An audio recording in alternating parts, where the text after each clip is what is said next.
വെള്ളാപ്പള്ളി നടേശൻ എടുക്കുന്ന മതനിരപേക്ഷ ഉള്ളടക്കത്തോടുകൂടിയുള്ള നമ്മുടെ നാടിൻ്റെ നമ്മുടെ കേരളത്തിൻ്റെ പൊതുവായ നിലപാടുകളോട് സമീപനങ്ങളോട് CPIM-ന് എല്ലാ കാലത്തും യോജിപ്പാണ്. ആ യോജിപ്പ് ഇപ്പോഴും തുടരും. എന്നാൽ അതിൽ നിന്ന് വ്യത്യസ്തമായ നിലപാടുകൾ അദ്ദേഹം എടുക്കുമ്പോൾ അതിന്റെ ഉത്തരവാദിത്വമൊന്നും CPIM ഏറ്റെടുക്കേണ്ട കാര്യം അത്രയേ ഉള്ളൂ. അറിയാൻ താല്പര്യമുണ്ട്. കാരണം ഇത് ആദ്യമായിട്ടല്ല വെള്ളാപ്പള്ളി നടേശൻ വർഗീയ പരാമർശങ്ങൾ നടത്തുന്നത്. 2015 മാൻഹോളിൽ മരിച്ച നൌഷാദ് എന്ന ആൾ മരിച്ച സമയത്ത് ഇവിടെ മുസ്ലിമായിട്ട് മരിച്ചാലേ കാര്യമുള്ളൂ എന്ന് പറഞ്ഞാൽ സർക്കാരിന്റെ സഹായങ്ങൾ മുസ്ലിങ്ങൾക്കേ കിട്ടൂ എന്ന ധ്വനിയിൽ അദ്ദേഹം മരിക്കുന്നെങ്കിൽ മുസ്ലിമായിട്ട് മരിക്കണം എന്നൊരു പരാമർശം നടത്തി. അന്ന് കേരളം ഉമ്മൻചാണ്ടി ഭരിക്കണം. ഉമ്മൻചാണ്ടിയാണ് മുഖ്യമന്ത്രി, രമേശ് ചെന്നിത്തലയാണ് കേരളത്തിലെ ആഭ്യന്തരമന്ത്രി, VM സുധീരനാണ് KPCC പ്രസിഡന്റ്.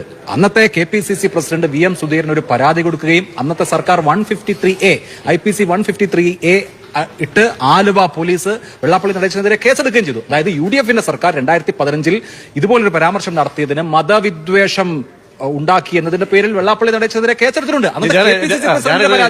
ഈ N സുബ്രഹ്മണ്യൻ ഒരു പോസ്റ്റ് ഇട്ടപ്പോൾ കലാപാഹ്വാനത്തിന് വേണ്ടി 2 നാൾ മുമ്പ് കേസെടുത്ത് അദ്ദേഹത്തെ വീട്ടിൽ കയറി ഇറക്കി. ഇന്നിപ്പോ വെള്ളാപ്പള്ളിയുടെ ഈ വാക്കാണെങ്കിൽ ഇത് എന്ത് നിയമ നടപടി അടിയന്തരമായി സ്വീകരിക്കേണ്ടതാണ്. അല്ല, അതാണ് ഞാൻ ചോദിക്കുന്നത്. അന്ന് KPCC പ്രസിഡന്റിന്റെ പരാതിയിൽ ഉമ്മൻചാണ്ടിയുടെ രമേശ് ചെന്നിത്തലയുടെ പോലീസ് കേസെടുത്തെങ്കിൽ ഇന്ന് MV ഗോവിന്ദൻ മാസ്റ്റർ ഒരു പരാതി കൊടുക്കാൻ പോയിട്ട് ഇതിനെ ഒന്ന് തള്ളിപ്പറയാനെങ്കിലും തയ്യാറാകുമോ എന്ന് കേരളത്തിന് അറിയേണ്ടതുണ്ട്. ഈ പിണറായി വിജയന്റെ ആഭ്യന്തര വകുപ്പ് ഇത്തരത്തിലുള്ള കമ്മ്യൂണൽ ആയിട്ടുള്ള പ്രസ്താവനകൾക്കെതിരെ എന്ത് നടപടിയെടുക്കുന്നു? ഇത് ആദ്യമായിട്ടുണ്ടാവുന്നതല്ലോ. കഴിഞ്ഞ ഒരു വർഷം തന്നെ കമ്മ്യൂണൽ പോളറൈസേഷൻ ഉണ്ടാക്കുന്ന, സാമുദായിക വിദ്വേഷം ഉണ്ടാക്കുന്ന എന്തെല്ലാം പരാമർശങ്ങളുണ്ടായി. വെള്ളാപ്പള്ളിയുടെ ഭാഗത്ത് മാത്രമൊന്നുമല്ല, വെള്ളാപ്പള്ളിയുടെ ഭാഗത്തുനിന്നുണ്ടായി, മറ്റ് പല ആളുകളുടെയും ഭാഗത്തുനിന്നുണ്ടായി. ആഭ്യന്തര വകുപ്പ് എന്ത് ചെയ്തു? അതൊരു കേരളത്തിന് അറിയേണ്ട കാര്യമാണ്. രാഷ്ട്രീയ പാർട്ടികൾ അവരുടെ നിലപാടെടുക്കുന്നതിനപ്പുറത്ത് ആഭ്യന്തര വകുപ്പ് എന്ത് ചെയ്തു?